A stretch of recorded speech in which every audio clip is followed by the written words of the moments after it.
Hello, and welcome to this episode of my Life and Wellness Coaching series.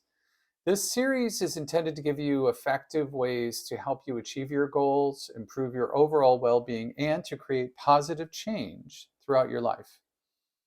This episode is an introduction to change, or the concept of what is change. There's an Irish proverb that says, the world or the law of the world is change. I have to agree with that. Change is constant, change is inevitable, and change can be very difficult. So let's think about Ireland for a second. You're like, what? Why would I think about Ireland when I'm thinking about change? Well, that proverb actually speaks pretty true. The law of the world is change. And when you look at the physical attributes of Ireland, so go to Google Maps and just type in Ireland and look at Ireland. Well, it's an island. It's a big old Ireland. It's big old Ireland. It's a big old island. And you can kind of begin to understand why the saying, the law of the world is change, has resonated with the Irish people throughout the years. It's an island approximately the same size as South Carolina in the United States, and about two-thirds of it is exposed to the open ocean, two-thirds of the circumference. So that's pretty extreme if you think about that. There's a lot of weather, harsh and glorious, that goes on that island. A lot of it blows right across the island, and the experiences that I've had in Irish weather have been spectacular. I've been able to visit Ireland a few times, numerous times, and visit with family that I have there. And while exploring that country, I was amazed at the sort of the variety and diversity, not only of the landscape itself, which is incredible. If you have a chance to go, I highly recommend it, but also the climates as you're driving. It's amazing. So you gain, or I gained in Ireland, sort of this tangible awareness that things can be very volatile in the world. And when you're on an island like Ireland, and people have been dealing with this volatility for their entire lives, these changes, constant change, it actually affects the way people look, adapt, and think at times. Um, and you got to think that the people of Ireland, the people whose families have been there for millennia, have been dealing with constant change. For me, it's a source of inspiration, and it's an important example of perseverance and what it takes to survive and thrive during constant change. So, over the years that I've been alive, I have experienced change every day. Well, so have you. That's not a surprise, right? So, we all do. There are big changes every day. There are small changes and events that may not feel like changes when they're happening, but end up being changes in the end when you look back on them. Um, I'm often hearing the words from all over the place. I hate change. Change is so hard. Change sucks. Or I prefer to avoid change. That's a difficult one. Uh, or here's another one. Here, I've got a good quote for you. This is different, and that makes me want to crawl in a hole and hide. I can relate to that. Just getting away from it all and just getting into a safe place is very tempting and very alluring, and sometimes very much needed. They're common feelings, they're common expressions, and I hear them from almost everyone I know and I've known. Um, However, do they serve you well? So through teaching vocal performance and languages for a couple decades now, I created a saying about change that I try to stick to and I try to remember, and it's sort of like a mantra that I repeat to myself and that I tell my students all the time. Change is different, not necessarily hard. So when you feel that something is different, it's like, oh, I'm changing that. Maybe that's not the way it should be. It's like, well, okay, is that making it difficult or is it different? It's a way to look at it. So it may seem dismissive a little bit. It's not intended to be that way. It's not meant to minimize feelings that come up when we experience change. Um, it's none of those. It's not intended to be any of those things. On the contrary, um, it's sort of an acknowledgement or a mantra. It's intended to be a shift in perspective or a rethinking of negative that comes in from a lot of different sources, and rethink it, pivot with it, and really put it into a different perspective and different thought process. So change is different, not necessarily difficult. Change is different and can be difficult because it's different and new. Change is different and can be exciting. Change is inevitable. So when I experience seemingly unmanageable change, for me, it's about variables. If there are a lot of variables going on, a lot of different options and different things happening, I feel like I'm spinning or spiraling inwardly at times. And so what I do is I stop what I'm doing and I repeat the phrase, change is different.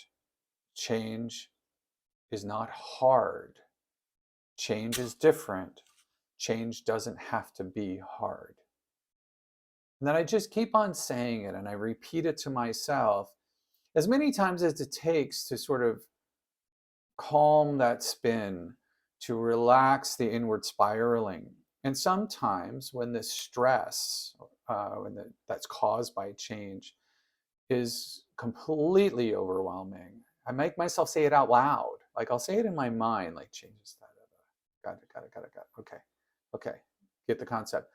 Sometimes saying it out loud is so much more effective until I actually hear the words and allow them to affect me. Because I can be saying the words, but not hearing them, not feeling them. They're just words. So until I really feel the words soaking in, that's when I move on and go, okay, I'm in a better place now. I've got to stop, reset. And that's my reset. You may want to try a different phrase or try that phrase. Give it a try and see what it does for you. Since I started using the phrase and using sort of this mantra, this sort of stop and reconsider, I find it really calms and focuses me consistently. It helps me release tension, fear, the anxiety that goes along with it. And I use this with my students for performing, for languages, for everything basically. And I reiterate it, I repeat it, and I have them, if they're struggling with it a lot, with change, and because learning is change, um, I suggest that they find a phrase or they use that phrase to repeat it and to stop, recenter, pivot, do whatever needs to happen, but give yourself a phrase that you can come back to that's consistent. And the feedback I've gotten has been excellent, without any um, without any doubt.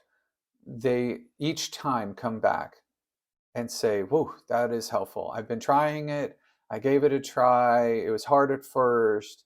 It was a change to do it, but the more I do it, the better I get at it, and the more effective it is." So my whole thing is I like to, just from a personal perspective, to share a little bit. I like to understand variables and analyze possibilities in order to be able to recognize possibilities as well as feel as though I've done some work to reduce or minimize the number of variables there are. It serves me well in music. From my first teachers throughout my formative years, I learned that being prepared, hyper prepared, by learning and really knowing your music and examining and knowing the physical challenges of pieces or roles has helped me as a performer deal with all the things that, or most of the things that can happen and change during performances themselves. You never know what's going to happen. So be the most prepared that you can be. Well, this is a great life lesson for the rest of your life. You don't need to be performing on a stage for this to be very effective and applicable. While there's no way to know what is going to happen on a stage or in your life, and on a stage, you can imagine on a live show, even when I'm recording here, I never know who's going to walk through the door, what's going to happen. There's a kaboom outside, things like that. So I try to minimize my variables, and I try to sort of know or have a concept of um, what the changes might be, what the effects might be. And you get a confidence, and what it builds a confidence that makes it so that when you get into actually doing it, you don't feel as though you're winging it at every single moment. People often tell me, students often tell me, and clients often tell me, "Oh, it's best if I just, don't prepare at all, and I just go with it." And when they really look at it, they find that that's really not that's really not the best way to approach it, and they're really not living up to the potential that they have for doing things at next level. If you're always playing catch up and always sort of behind the ball and scrambling, that means that you're not dealing with change on a in a controlled aspect. It's just that you're dealing with chaos instead. Um, Acting and singing and live performances with other people, with sets, with instrumentalists, with actors, and all of these other things and curtains that can get in the way.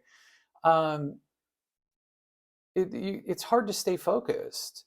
And just like in life, it's hard to stay focused when there are all of these other things going on around you. However, as soon as there's one other thing going on, if you've prepared or if you have an idea of what those variables might be, you have an ability to roll with it, adapt, flex, pivot, change along with it. So, how does this all relate to viewing and appreciating and dealing with change in your life? So, there are three things that I go with: being able to function during and through the chaos in performing. I learned that I have to do a certain amount of work. The first thing I have to do is I have to know my role, which means that I need to know who my character is, all of those things. Well, that translates directly to I have to know who I am. Number two is I have to have some trust of the people I'm working with. And then the third is I need to be willing to and ready to move, adapt, and flow with the creative current and not allow my ego and my sense of self to get in the way of the creative chaos, the creative change that's around me. Now, those three things are key. Um, I don't think creative chaos is limited to the formation and creation of art in its myriad forms in painting or on stage or anything like that. I see it as sort of an ongoing, constant aspect of our lives that we can choose to recognize and utilize. We can use that as a catalyst or as something to get into the flow of and to use it to our own advantage. So, my questions to myself have been, why do I hate quote unquote change? Or why can change be so hard? And my question to you is, why does change suck? Why do we want to avoid change? What about change makes us want to hide in a hole? Um, so I think a lot of it is cultural. I think a lot of it is words that we hear constantly around us. Deal with change, that we deal with change, we confront change, we cope with change, we manage change, we overcome change. There's a long, long, long, long list of more than that. Here's a few more. Many of them are, yeah, so many of them are aggressive and combative, manipulative. So here's a couple. We dominate changes in your life. These are titles of people's like blogs and things. So, or, descriptive things for titles for books and things. Take charge of change. It's like it's something to surmount somehow. How about we change the words that we use and adapt the words to maybe adapt to change? Make it more fluid. Transition through change. Aha, utilize the change for transitions. Grow through change. So, and Henri Bergson said, to exist is to change. To change is to mature. To mature is to go on creating oneself endlessly. I love, love, love, love that. To exist is to change. To change is to mature. To mature is to go on creating oneself endlessly. So when you hear words that are aggressive about change, do a little change yourself. Think about what possible other words speak to you, relate to you, feel more fluid, feel more like, instead of being up against a wall of change, that it's more like a liquid. Change is coming at you and rushing at you. Do you swim against the current? Or do you let it take you and swim across the current? So pivoting is literally that. Do you go directly into it and or do you go, and it's coming this way, I'm going sort of over this way? Do you have use for that change? If not, what's its function? How can you create a function for that change? All right, I leave you with this quote again. To exist is to change is to mature, and to mature is to go on creating oneself endlessly. That's exciting. I love that. So, as your life and wellness coach, if we work together, we'll explore and discover different ways for you to look at change, deal with change, adapt to change, transition through change, and grow through change. In your unique way. You are unique, and it's only going to work the way it works for you. Discovering that, that's a process. And what this will do is it'll help you throughout all aspects of your life. So, for many more life and wellness coaching insights, ideas, suggestions, and guidance, follow, subscribe, share, tell your friends. I'd love to hear from you. Send me a message and we can discuss change. And also, I thank you for watching this series. I sincerely hope you get something out of this video and that it provides you with an effective ways to help you achieve your goals, improve your overall well-being, and create positive changes throughout your life. Have a wonderful day.